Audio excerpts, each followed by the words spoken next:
Di na, kasi ang sayon, ibig sabihin yung galing sa matured na puno na twig niya, sayon tawag nila. So idudugtong dito. Ngayon, ganito kung ito seedling, galing sa seed. So ibig sabihin galing siya sa sexual propagation. Mother and father naging seed, di ba? Ay cross pollination. Ngayon, hindi ka sure kung anong lalabas na bunga. Oo. Kasi hindi mo alam saan siya kukopya, sa mother ba? Sa father. Ngayon, kung kumuha ka dyan, ito puyat. So sure ka na, yun ang lalabas. Pero dapat ang iyong rootstock native. Native, okay. Kasi kung hybrid ang iyong seeds, pag tumagal sa field na, may tendency tamaan ng sakit. So mas matibay ang native na rootstock. Sa tayo maraming native. Magsidlik tayo doon. Wala lang tayo sayang doon. So ito, grafted na.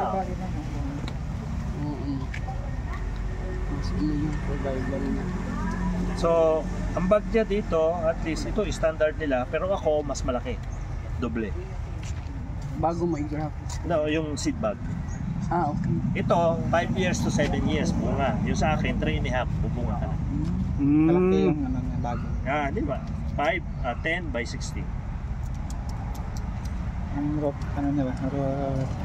Anong klaseng durian po, sir? Cabbage. Ornamental. Cabbage durian. Ornamental. Cabbage durian. Mga cabbage stage pa ito. Mga mag-umusok.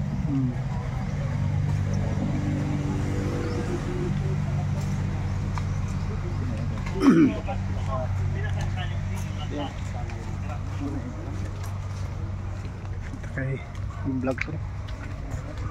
So, Bilbis Farm. Ito lang ka. Ano yan, sir? Bakit may sinutol tapos may Totoo mo talaga yan sa pinutol. may isang dyan sila magagraph? So hindi dito ka, dito ka. Kaya malambot kasi matigas na yun. So kaya nila pinutol para lumabas yung young shoots kasi mas madali ang survival.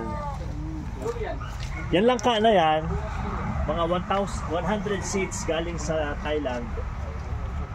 Ang in-observe nila after 10 years, yan ang kanilang na-select na quality.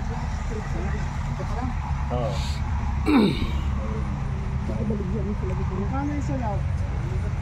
Yan? 350 yata.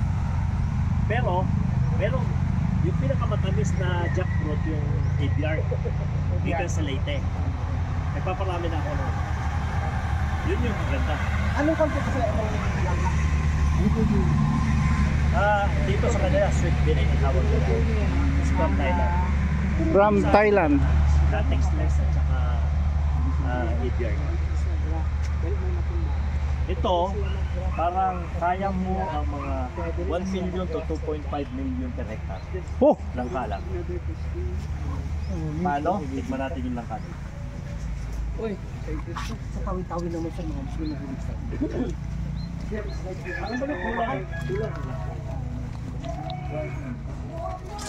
Ito yung pinakamasarap na langka. Ay, naasdigong. Tay. Kano ka muli tay? Kani yung pinakasarap na durian. Ganyan ba na? Walang pro Walang pro. Hilaw. Masarap to. Evergreen. Evergreen. Bagungan talaga. Ito pinakamalaking durian. Yan ang durian. Duyat na. Ay, kana. Kani. Durian. Ito. Kalaking durian. Uy. Wow. Yung durian na yan, mga 40 years old na. Nasa 40 na yata yan. Ito? Ito durian ng Davao. Puyat.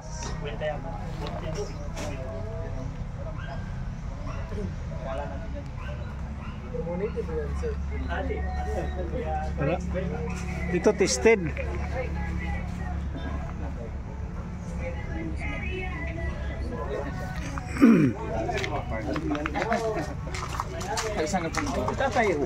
Okay. Yeah. Tay. Kain mo dito, durian.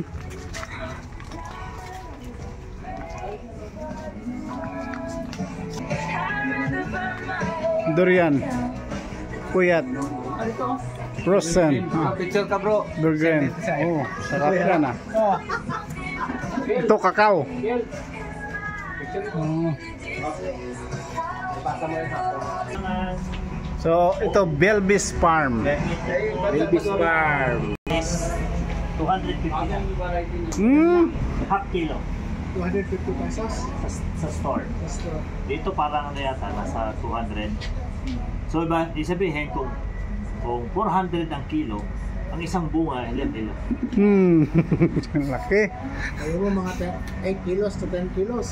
Hindi, yung nag-base namin dito 54 kilos ang isang. Ha? Oh. Ikang 15 kilos. Dito may nakuha sila na 54, 60 kilos isang bunga. Ano? Makita mo dyan sa bakod? Yung nasa bakod nila, bakod lang ha, kaya 1 million. Bakod lang. Income. 200 yung isa, half kilo. So ngayon, kung sabihin mo na 20 kilos average, isang bunga. Sa isang taon, ilang bunga? Isang puno. Mo meron kang 200 kilos o 300 kilos. Tapos, kunin mo 40%. Kasi may buto naman eh. Tanggalin mo yung bato, yung balat. So, kalahati. Sabihin mo, meron kang 100 kilos net. Sablay ka pa nun. Kasi busy ka. Times 400. 40,000. Ha? 100. Kilos. Times 400 pesos. 40. So, kung 100 kilos lang, hindi pwede. Nanlangkan. Purang nasa din eh. Kahit kailangan ako din eh. Kasi halimbawa, kung 12 by 12 ang distansya mo, malayo yun sa langka.